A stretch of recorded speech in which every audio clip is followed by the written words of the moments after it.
You are listening to Ron Van Dam, or as the French call him, our mortal enemy. Forgive and forget, France. Forgive and forget. This is the Ron Van Dam Show on New England Broadcasting.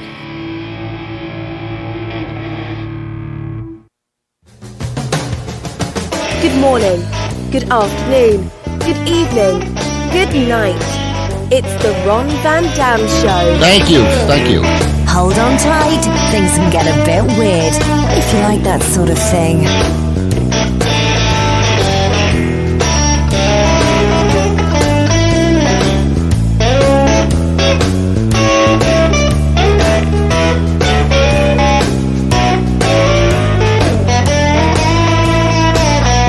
Welcome to the program. It is the Ron Van Dam Show. I am the person to whom the title refers to.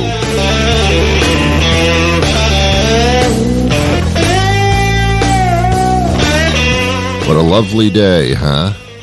Not really. not really.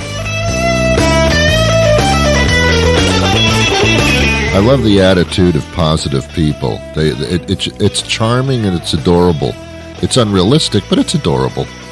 They get up in the morning and they look in the mirror and they say to themselves, this is going to be a great day. Well, that's funny. That's humorous to me.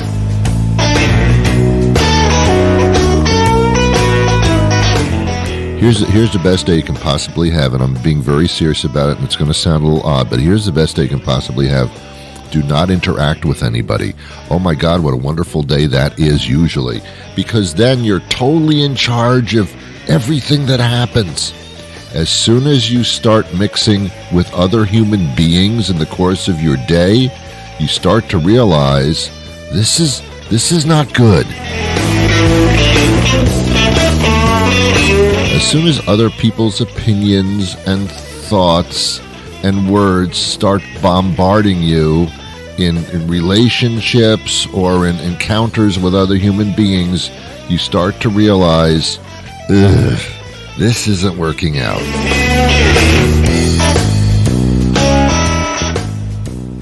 One of the best days I've ever had was I decided to go down to I have a basement in my house. I think I do. And I think that's mine. And I started cleaning it out and going through some stuff, and I came across some things from the past, which was like last Thursday. No, the past, decades ago, and it was a delightful little trip for me. But through the entire day, I did not have to interact with anybody. I didn't take any phone calls. I didn't go on that stupid freaking internet machine. I just spent the day with myself without any intervention. I didn't watch TV. If I watch TV, I just watch game shows because they are so lame and innocent. There's no political opinions in a game show.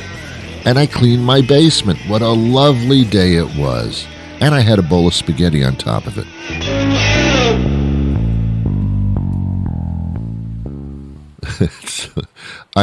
I'm very complex as a human being, but I'm also incredibly simple. Last night for dinner, I prepared and devoured spaghetti. I've said this on the show before. Whoever invented pasta, I don't know if it was the Chinese, the French, the Italians, the Mormon Tabernacle Choir. I don't know who invented pasta, but what? You destroyed me. Spaghetti, man. Oh, it's fun. You can twirl it around the fork. It has a wonderful worm-like consistency. The sauce is wonderful. It's meaty and tomatoey and has the proper amount of spices. And I can't stop eating spaghetti. I've tried. It's worse than potato chips. But and the grated cheese on top, it's like snow coming down from the heavens in cheese form. What could be more heavenly? And I ate the spaghetti, a little salad on the side just to make believe I was being healthy. It was a ruse. The salad was okay. But the spaghetti, if someone came to me and said, Ron, would you rather have a night of full unbridled sex or a bowl of spaghetti? Guess which one I would choose? No, the spaghetti. Okay. Welcome to the program. I am Ron Van Dam. I don't know who the hell you are, but that really doesn't matter at this point. Hey, social distancing. It used to be 6 feet apart. Now they're suggesting 10 feet. I'm looking at 15 miles. I think that's a minimum. Whatever your restraining order probably is probably also a great idea for social distancing. And I love that term, social distancing. It's a way of saying get the fuck away from me, but in a legal sense. It's so wonderful.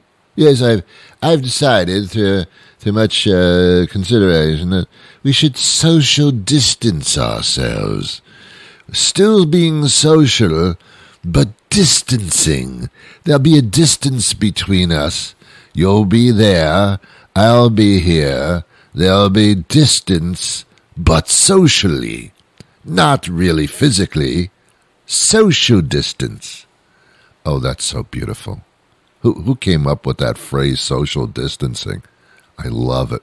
I love it. If it was Fauci, I love you even more. Fauci sounds like the name of the guy that invented spaghetti, huh? Who invented spaghetti? Well, it was back in 1627. Lord Fauci. All right.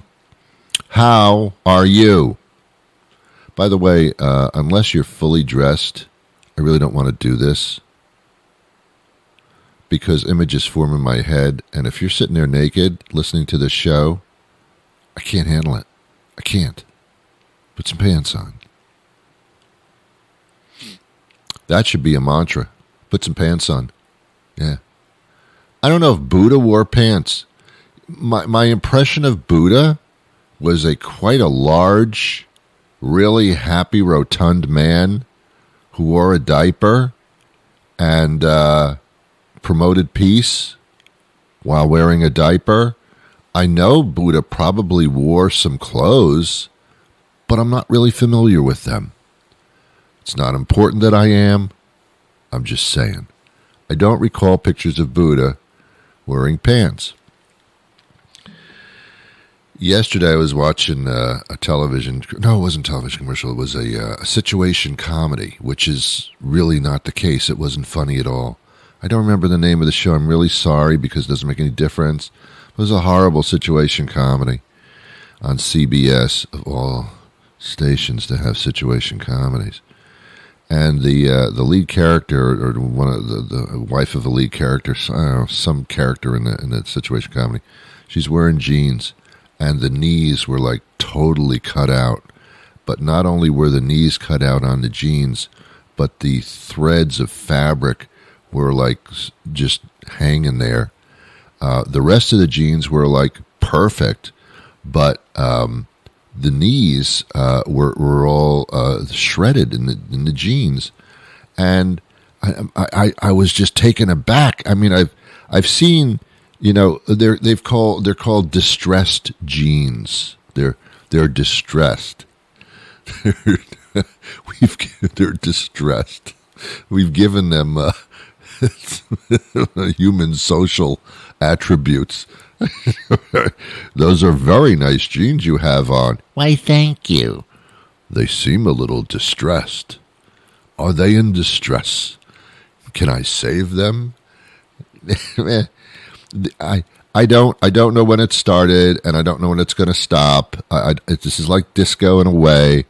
This fashion of having the knees of your jeans totally worn away as a fashion statement in public is just odd to me.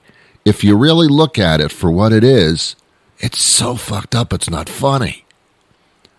It's a fashion statement to have your jeans ripped like a wild dog grabbed a hold of the knees of your jeans and ripped them apart, and you decided just to walk around like that and not change your pants. It makes no sense. When I see a girl or a guy, usually a girl, wearing ripped jeans where the knees are just totally like threaded and exposed and just when I see that, my immediate reaction is, that poor girl, she probably doesn't have enough money to eat. She doesn't even have pants that are fully pants. When she goes out in public, her clothes are ripped. Is she in an abusive relationship where somebody abused her knees? Is that a form of abuse? I've had it with you. I am going to attack your knees until your jeans wear away completely and there's no more fabric involved in the area. Why, you abusive son of a bitch. You leave my knees alone. Well, apparently, she's distressed. Actually, she's not distressed. Her jeans are. Her jeans should go to psychotherapy.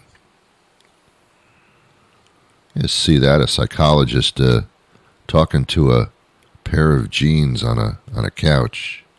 You seem a little distressed. I don't get it. I laugh when I see a girl wearing the ripped jeans. I laugh because it's funny. It really is. So if you want to be laughed at, wear clothes that are ripped. I won't know the difference between you and a homeless person. I'll just feel sorry for you. I won't offer you money or anything. I'll just feel sorry for you. My contribution to people that are in distress is I feel sorry for them. I know it doesn't sound very Christian, but I never raised my hand and said I was. So I think we're quite even on that one. Yo. Oh my God. You know, sometimes when I listen to myself talk for half an hour, I wonder how I can even put up with myself. But it's not that hard. All right. I have a very interesting guest coming up toward the end of the program. He's a rapper. He only works during Christmas in department stores. And if you buy something, he will actually take some wrapping paper and put a nice bow on it. And you can give it as a gift immediately. No, what?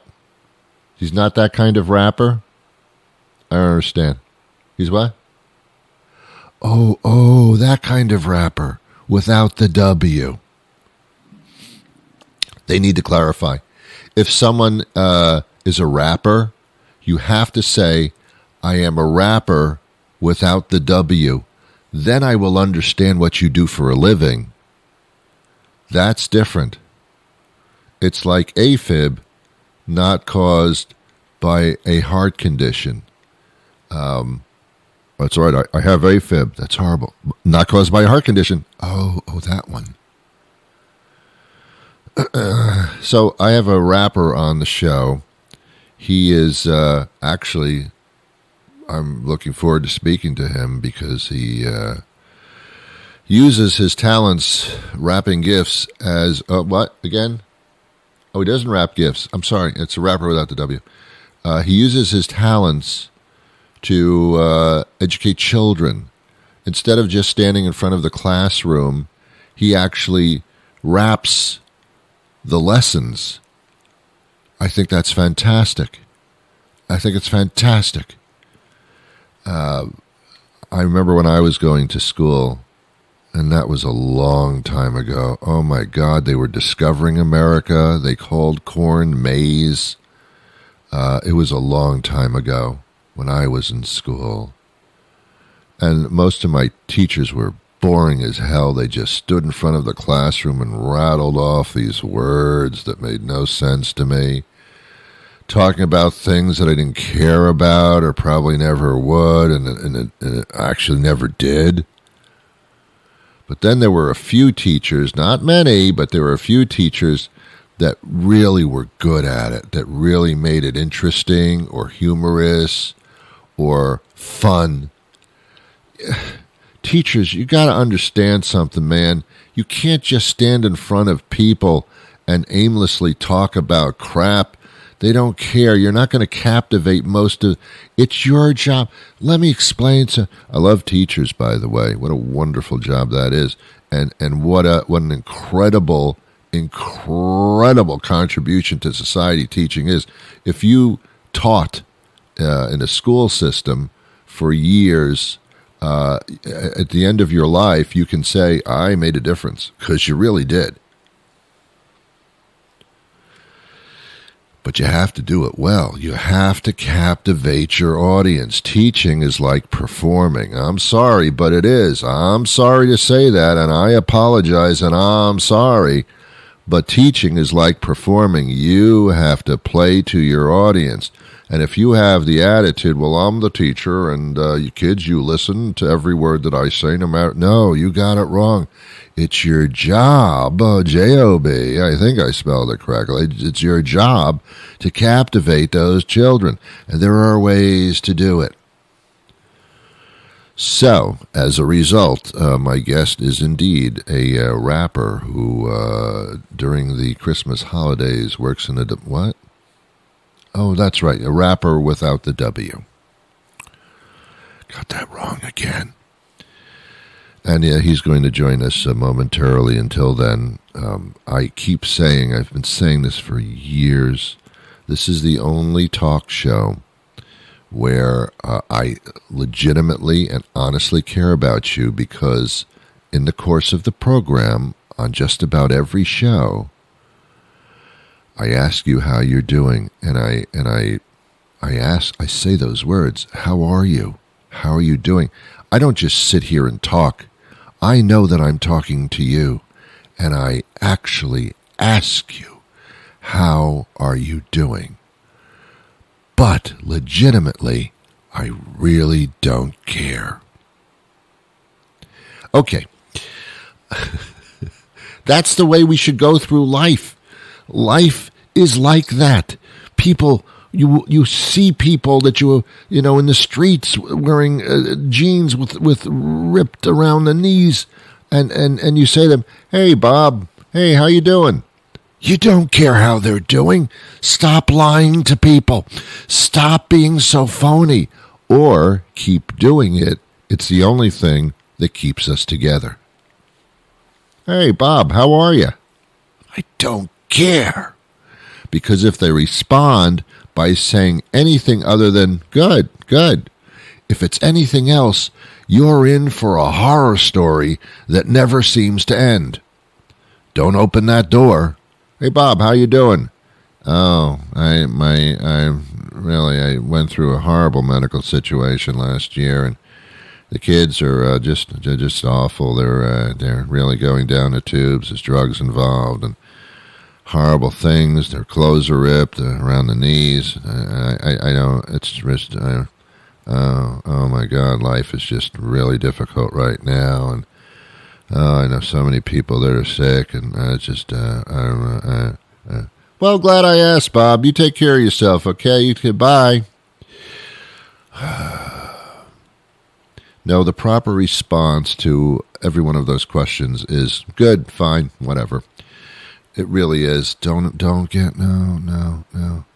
We do have people in our lives, we really do care how they are. But all the other people, you can't care.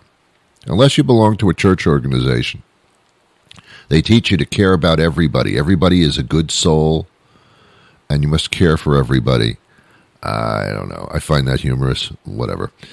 Because there's always someone to care for somebody. Doesn't have to be you. But if you're one of those people that cares for everybody, congrats. I couldn't do it. Glad you can. That's it. If you really want to care for somebody, stop people on the street with the ripped jeans around the knees. Stop them and say to them, how can I help you and your distressed jeans find a happier life in this wonderful gift that we all are supposed to enjoy. Change your pants. That's going to be my motto. I'm going to get a T-shirt on the front that will say, change your pants. Or I could do it religiously, and it could say on the front of the T-shirt, my God, change your pants.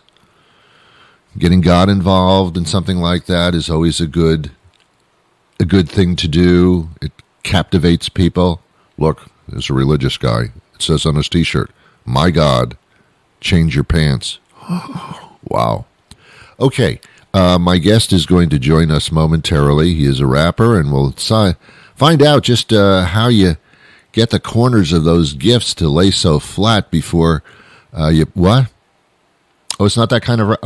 Oh, without the W. Okay. I keep getting that wrong for some reason. I don't know why. All right. We'll be right back after this. Do you know that there is one item that can not only increase your home's beauty, but its value? That would be placemats. Hello, I'm George Karonapikopoulos, owner of George K's Wholesale Placemat Warehouse, your one-stop for all your placemat needs. We have a placemat for every room of your house. That's right, placemats are not just for the dining room anymore. Anywhere you might make a spill, or maybe where you eat, like in front of the TV. I do it all the time like you. You want a placemat. We have fancy placemats like in bamboo or teak. That's right, teak. Nice plastic laminate ones for no stains, even blue. We can custom make you placemats in as little as 2 weeks. Come to our showroom at the intersection of Route 27 and the Holbrook Turnpike. You're going to like what you see. Your placemat is waiting for you at George K's Wholesale Placemat Warehouse. Hey, Ron, how's it going? Hey, Dwayne, how you doing today? I am doing fantastic. How are you doing, Ron? Not so bad. Dwayne Reed is here. He's America's favorite rapping teacher. This is good. This is good. I'm sure that's very effective in the classroom. Oh, absolutely. My kids love it. They always come rapping lyrics. I'm like, oh, okay, it's lunch. Go eat.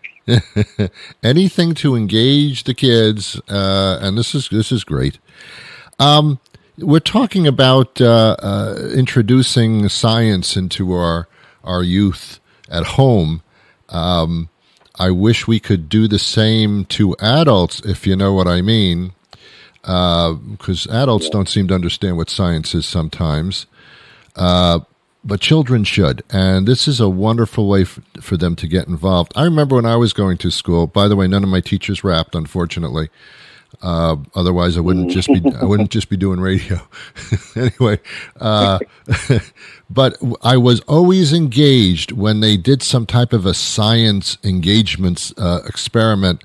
Man, you could hear a pin drop in the room. Science can really draw you in, can't it? Oh, it absolutely can. And I think the more that we explore the beauty of science, technology, engineering, and math, the more engaged and drawn in our scholars can be and will be. You're right. Yeah. Things that we can touch with our hands and see with our eyes, and it's not just, writing on a piece of paper. Those are the things that really, really captivate our scholars' minds, but also their hearts. Yeah. And science at home is the next level, which is wonderful, because when you do science experiments at home or demonstrations with your kids, not only are the kids amazed, but the adults are usually more amazed than the kids are. No, absolutely. That's it. And it is next level because it's bringing science into the home. It's bringing science wherever the young people and the parents, as you said, are at, by using commonly found household items. And I think the best part about it, Ron, is that it's reminding or exposing the kids to say, hey, it's not so intimidating being a scientist. I can be a scientist. Sure. Let's talk about the STEM education, STEM. What is that concept? So what STEM education is, as you mentioned, stands for science, technology, engineering, and math. Sort of a comprehensive way of discussing science at large in our world. That's very cool. And the Science at Home series, of course, is the offshoot of this. Are you speaking to the parents to try to get engaged, or are you speaking to teachers nationwide to start introducing this into the curriculum? I'm speaking to everybody. So it's an easy way for parents to get engaged and to engage their kids with. It's also an easy, free, accessible resource that teachers can give to their scholars that they can take home over the weekend and say, hey, utilize the scientific method when you're figuring out how to make a basketball shot go into the basket. Like when you're playing your guitar, one of the experiments is you can find the sound waves in that guitar by using a Science at Home experiment. So it's a cool way to get everybody involved in science. Now, are there actual demonstration ideas to start people off on your website? Absolutely. It's step-by-step, moment-by-moment demonstrations by some pretty cool scientists, but also by some regular day people like teachers, like me. So it's step-by-step videos that people can watch, and they can pause the video, figure out how to do it, and then come back to it until they've completed whatever their experiment is. Interesting. And apparently there are videos that we can watch right now that demonstrate this.